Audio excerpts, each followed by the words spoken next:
जय माता दी, जय मां ललितांबिका। कैसे हैं आप सभी? मैं उम्मीद करता हूं आप सभी स्वस्थ होंगे और आनंदित होंगे। भगवती जगदम्बा की कृपा आप और आपके संपूर्ण परिवार पर निरंतर बरस रही होगी। तो आज जो हम जानकारी लेके आए हैं वो इस विषय पर लेके आए हैं कि बहुत से मेरे साधक भाई बहनों का एक प्रश्न होता है कि भैया जब भी हम साधनाएं करते हैं तो या तो हमारा संकल्प टूट जाता है, हम साधना पूरी नहीं कर पाते हैं, या फिर हमारे घर में ऐसी समस्याएं खड़ी हो जाती हैं कि ना चाहकर भी हमें साधनाओं को छोड़ना पड़ता है। किसी का कहना यह था कि भैया जब हम साधनाएं करते हैं तो हमारे साथ अजीब अजीब कार्य होने लगते हैं, जिस कारण से हम डर जाते हैं और साधनाओं को बीच में ही छोड़ देते हैं। किसी का यह कहना था कि जब हम साधना करते हैं तो हमारे घर में इतनी समस्याएं बढ़ जाती हैं, हम आर्थिक रूप से भी तंग हो जाते हैं, हमारे काम धंधे भी बंद हो जाते हैं और उस चिंता के कारण हम साधना पूरी नहीं कर पाते और आगे भी साधना करने से हमें डर लगता है कि कहीं दोबारा हमारे साथ ये सब ना हो। कुछ लोग कहते हैं कि हमें प्रेत बाधाएं दिखने लग जाती हैं और जब भी हम साधना करते हैं तो हमें ऐसा लगता है कि जब तक हमारी साधना चल रही है तब तक हमारे आसपास कोई भटक रहा है, कोई हमें देख रहा है, कोई हमें डरा रहा है, कोई हमें रात को सोते हुए दबा देता है, कोई हमारे सीने पे आके बैठ जाता है। तो ऐसे बहुत सारे प्रश्न थे, तो सबको मैंने इकट्ठा करके एक वीडियो बनाई है जिससे कि आपको आपके प्रश्नों का उत्तर मिल जाएगा और जो मेरे साधक भाई बहन हैं उनको साधना के क्षेत्र में कैसे बढ़ना है और गलती कहाँ हो रही है इसका उनको समाधान मिल जाएगा, इसका उनको उत्तर मिल जाएगा। तो आप इस वीडियो को ध्यान से देखना और पूरा देखना, जो कि आपको सब कुछ समझ में आए। और जानकारी पसंद आए तो वीडियो को एक लाइक अवश्य कर देना, क्योंकि उससे मुझे मोटिवेशन मिलता है आपके लिए अच्छी अच्छी जानकारी लाने का। मैं यही कोशिश करता रहता हूं कि मैं आपके लिए ऐसी चीजें लेके आऊं जिनको मैं फेस कर चुका हूं, जिससे कि आप अध्यात्म में आगे बढ़ सकें और बिना रुकावट के आप अपने इष्ट के चरणों तक पहुंच सकें। कमेंट में जय माता दी लिखना। देखिए, बहुत व्यस्तता होने के कारण एक तो हमारा परिवार भी बहुत बड़ा हो गया है मां ललितांबिका का, तो व्यस्तता इतनी हो जाती है कि कमेंट का जवाब मैं इतनी जल्दी नहीं दे पाता हूं। तो आप चिंता ना किया करें, कमेंट का जवाब आपको मिलता है। जब भी मैं कमेंट सेक्शन को खोलूंगा तो आपके प्रश्नों का उत्तर मैं देता हूं। लेकिन पहले यह था कि परिवार छोटा था तो दिन में मैं कई बार चेक कर लेता था, लेकिन अब मुझे इतना समय नहीं मिल पाता है। हर व्यक्ति को मैं वो उत्तर देना चाहता हूं जिससे उसको समझ में आ जाए।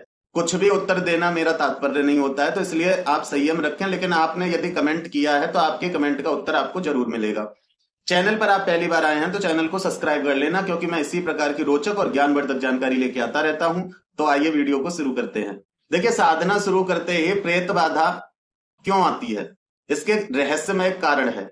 कारण क्या है, ध्यान से सुनिए। किसी के साथ कुछ हो सकता है, किसी के साथ कुछ हो सकता है, तो इस वीडियो से आप जान पाएंगे कि आपके साथ जो हो रहा है वो किस कारण से है।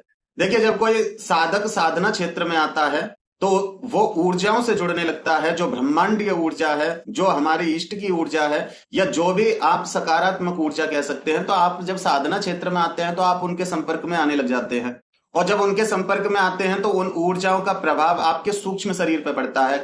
स्थूल शरीर से इसका कोई लेन देन नहीं है, आपके सूक्ष्म शरीर से ऊर्जा कनेक्ट होती है और आपके सूक्ष्म शरीर से ही सब कुछ चलता है। स्थूल शरीर कुछ भी नहीं है, स्थूल शरीर ना देख सकता है, ना चल सकता है, ना कुछ कर सकता है। जब तक आपका सूक्ष्म शरीर, कारण शरीर एक्टिव है, तब तक आप अपने शरीर को चला फिरा सकते हैं, अन्यथा ये लाश के समान है और कुछ भी नहीं। और सूक्ष्म शरीर ही स्थूल शरीर बदलता रहता है। सूक्ष्म शरीर कुंडलिनी शक्ति, एस्ट्रल बॉडी होती है। जैसे ही कोई साधक नियमित किसी बीज मंत्र का जाप करने लग जाता है तो उसके कुंडलिनी की दिशा में हलचल होने लग जाती है, उसके चक्रों की सफाई शुरू हो जाती है। और चक्रों पे ना जाने कितने जन्मों की मलिनता चढ़ी हुई होती है, तो उनकी सफाई होती है, तो व्यक्ति के शरीर में हलचल होने लग जाती है, सूक्ष्म शरीर में, कुंडलिनी शक्ति में। और जब ये हलचल होने लगती है तो यही हलचल आपके आसपास की जितनी भी शक्तियां हैं उनके अंदर हलचल पैदा कर देती है।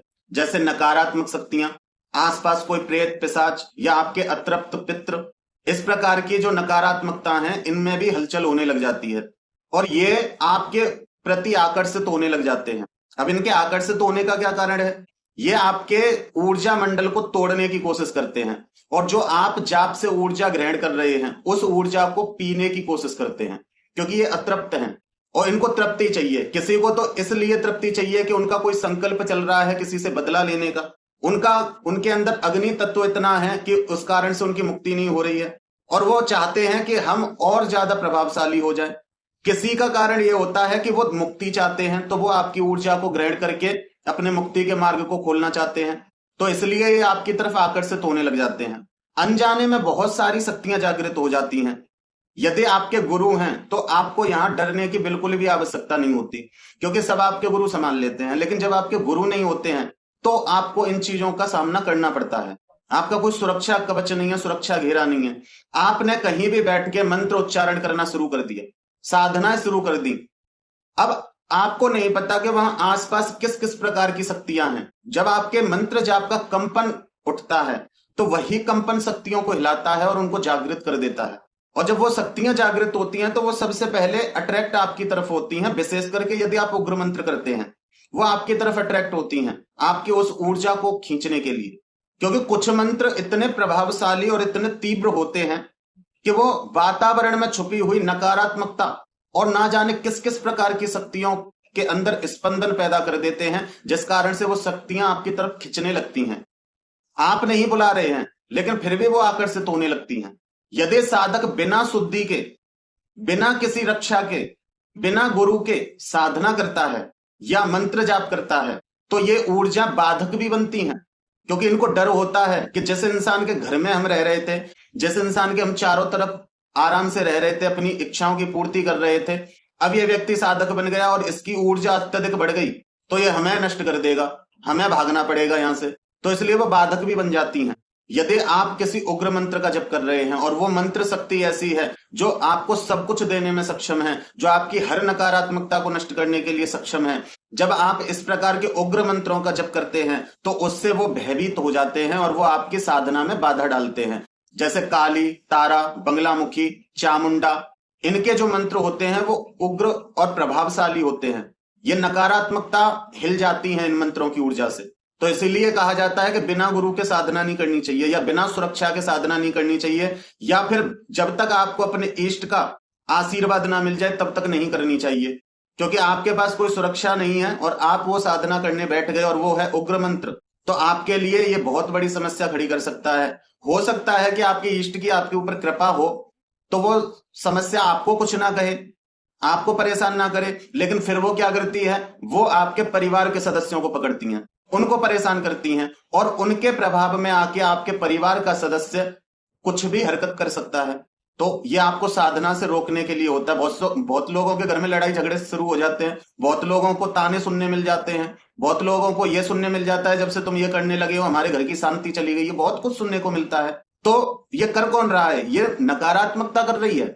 जब तक आप साधना नहीं कर रहे थे तब तक सब ठीक चल रहा था, लेकिन जब आप साधना करने बैठ गए तो आपके साथ ये सब होने लगा, आपके परिवार के ही लोग आपके खिलाफ खड़े हो गए। तो कौन कर रहा है, ये वही कर रहे हैं, वो आपके साधना में बाधक बन रहे हैं। क्योंकि आपका कोई सुरक्षा कवच नहीं है, कोई आपके गुरु नहीं है जो उन शक्तियों को नियंत्रित कर सकें और आप तक केवल वही शक्ति को पहुंचने दें जिसका आप जाप कर रहे हैं। क्योंकि शक्ति के चारों तरफ नाना प्रकार की शक्तियां चलती हैं और आपके घर में हर प्रकार की शक्ति है। आपके पितृ भी हैं, उन पितरों में कोई पितृ मलिन भी होगा, देव रूप में भी होगा। आपके घर में ना जाने कितने लोगों की सोच नेगेटिव हो सकती है। तो बहुत कुछ हो सकता है, ज्यादा डिटेल में मैं नहीं जाऊंगा। फिर ये आपके जीवन में बाधक बनती हैं, आपकी साधना, आपके मंत्र जाप में बाधक बनती हैं। अक्सर साधना करते समय असंतुष्ट पितृ या अतृप्त आत्माएं साधक के चारों तरफ इकट्ठी हो जाती हैं, चाहे आप देख पाओ या ना देख पाओ, लेकिन गुरु देख पाते हैं।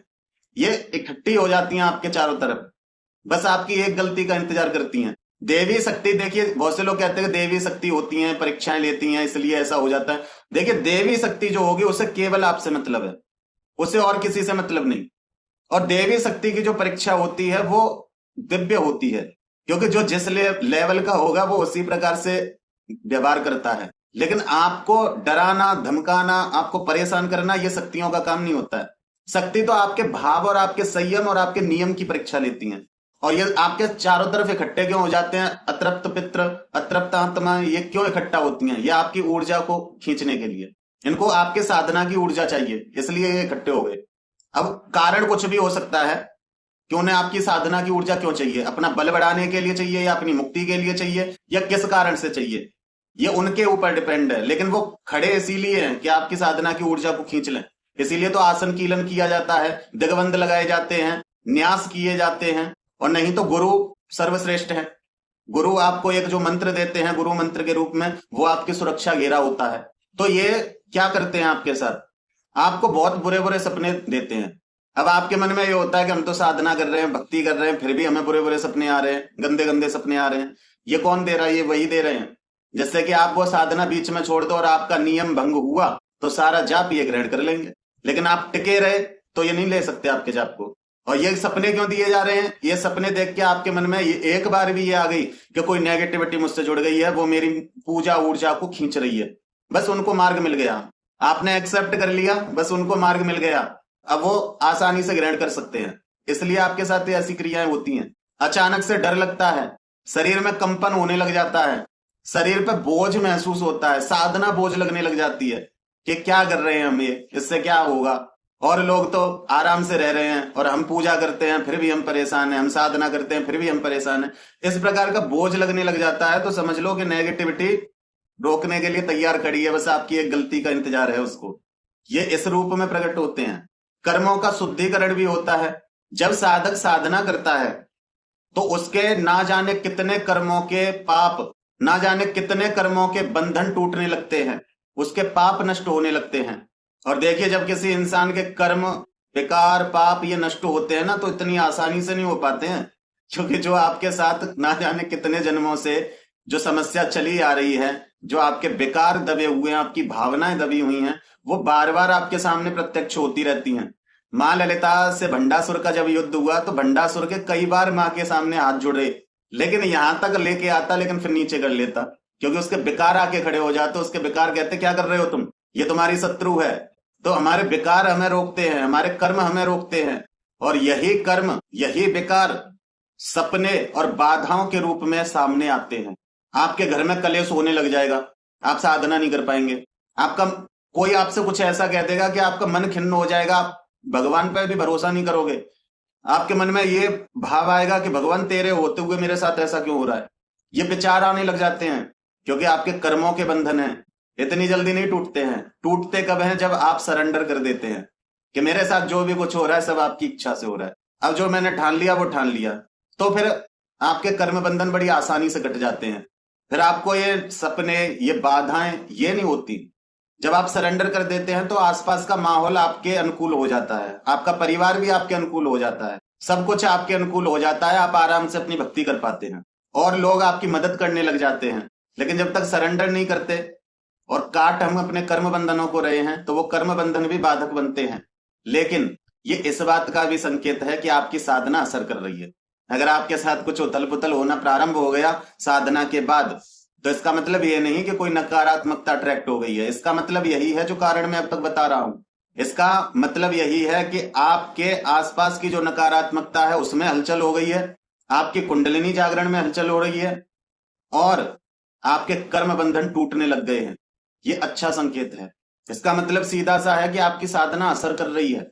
जब कोई साधक दिव्य साधनाएं करता है, देखिए मैं यहाँ छोटी मोटी साधनाओं की बात नहीं कर रहा हूं, जैसे किसी का कोई छोटा मोटा संकल्प होता है उसमें किसी को नहीं फर्क पड़ता है, लेकिन जब कोई ऐसी साधनाएं करता है जिससे उसके कर्म बंधन कट रहे हो, वो परेशानी हो रही हो, जिससे उसके पूर्व जन्म के पापों में हलचल हो रही हो, जिससे उसकी कुंडलिनी में हलचल हो रही हो, जिससे उसका आगे का भाग्य बन रहा हो, जिससे उसको कोई सिद्धि शक्ति प्राप्त होने वाली हो, जब इस प्रकार की साधना या मंत्र जाप होता है तो आसपास की नकारात्मक ऊर्जाएं जो उस मंत्र जाप या साधना से ऊर्जा प्रकट हो रही है उसका प्रकाश उनको सहन नहीं होता, वो जलने लगते हैं, घबराने लगते हैं, विचलित हो जाते हैं। और जब ऐसा होता है तो फिर ये चीजें क्या करती हैं, साधक के अंदर डर पैदा कर देती हैं, उसके अंदर क्रोध पैदा कर देती हैं, वो चिड़चिड़ा हो जाता है, छोटी छोटी बातों पे उसको झुंझलाहट होने लगती है, आलस्य आने लगता है, आज जाप नहीं करते कल कर लेंगे। ये चीजें इनमें फंसा के आपको रोकने की कोशिश करती हैं। ये नहीं चाहती कि आप ये करो।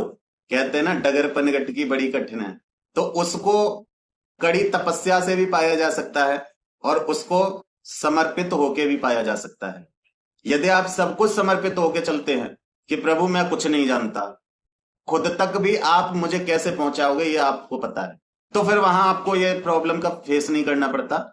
लेकिन जब आप विधियों में, नियमों में, इनमें बंध के चलते हो और आप इस प्रकार की साधना या जपों को करने लगते हो तो यहां आपके सामने बहुत सारी समस्याएं खड़ी हो जाती हैं।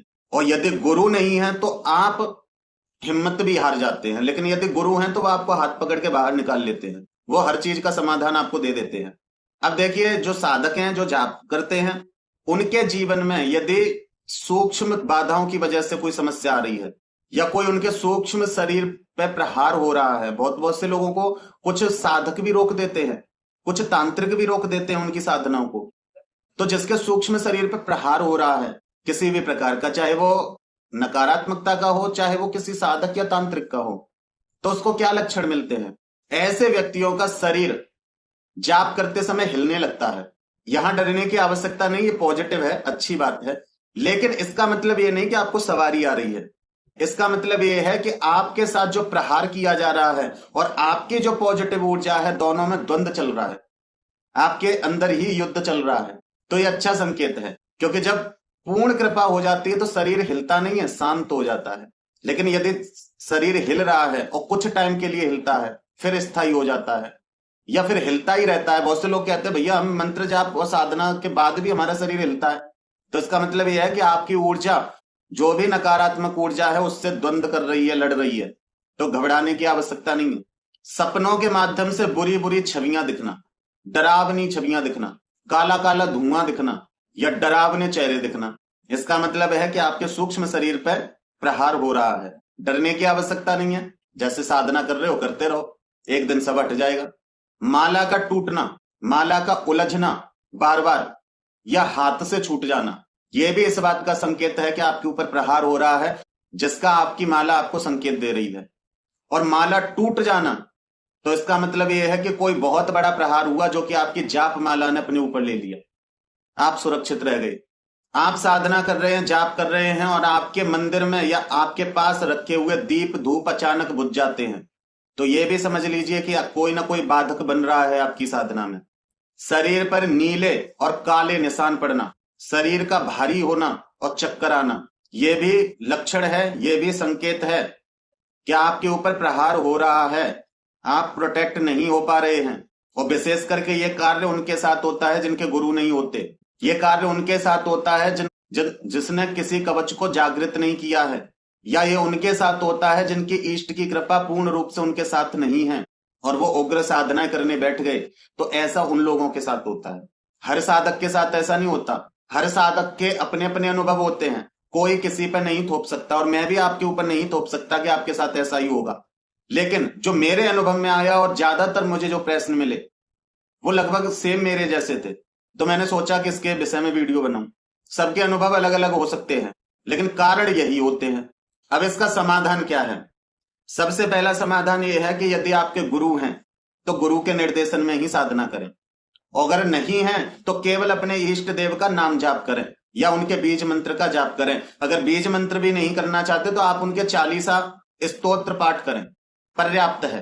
क्योंकि किसी भी अन्य ऊर्जा को छेड़ने के लिए आपको उसकी जानकारी होनी चाहिए, या फिर कोई सही व्यक्ति है जो आपको कोई साधना दे रहा है तो आप उसको कर सकते हैं। क्योंकि जो सही व्यक्ति आपको साधना देगा वो आपको सारे नियम समझा के देगा।